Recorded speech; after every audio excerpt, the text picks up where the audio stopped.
Despite the tragedy unfolding before his eyes, Imam Hussain remained patient, praying to God and encouraging his companions to remain steadfast. As the last standing warrior, Hussain entered the battlefield. He fought bravely, displaying unmatched courage and strength. Eventually, he was wounded, surrounded, and martyred brutally. His head was severed and raised on a spear. On the 10th of Muharram, the day of Ashura, the battle began. Imam Hussein's companions, one by one, went to the battlefield and sacrificed their lives, defending their Imam and the principles of justice. Among the martyrs were Hussein's own sons, including Ali Akbar, a young man known for his resemblance to the Prophet Muhammad, his nephews, like Qasim ibn Hassan, and even his 6-month-old infant son, Ali Asghar, who was killed by a 3-pronged arrow while in his father's arms, merely asking. His stance was clear: a person like me cannot give allegiance to a man like Yazid. As Yazid intensified pressure, threatening force,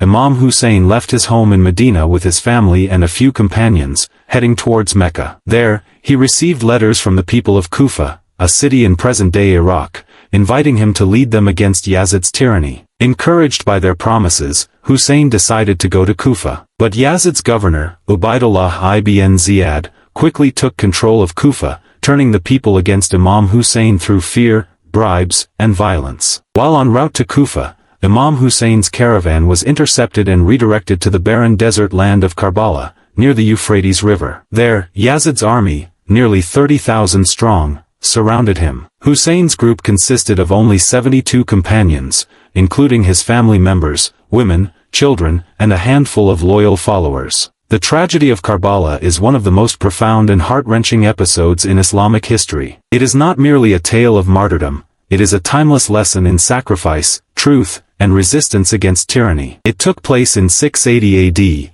on the 10th day of the Islamic month of Muharram, known as Ashura. After the death of Muawiyah, the founder of the Umayyad dynasty, his son Yazid assumed power. Yazid was widely seen as corrupt, immoral, and unfit to lead the Muslim Ummah. To legitimize his rule, he demanded allegiance, bay'ah, from key figures in the Islamic world. One of the most important among them was Imam Hussain ibn Ali, the beloved grandson of the Prophet Muhammad, peace be upon him. Imam Hussain refused to pledge allegiance to Yazid. He believed that supporting an unjust ruler would betray the principles of Islam taught by his grandfather. Every year during Muharram, especially on Ashura, processions, sermons, and gatherings take place to honor the legacy of Hussain and the martyrs of Karbala. The legacy of Karbala teaches us: never compromise with injustice. Stand firm in the face of oppression. Uphold truth, no matter how small your numbers. Sacrifice for a greater cause is never wasted. With the men martyred, the remaining members of the Prophet's household,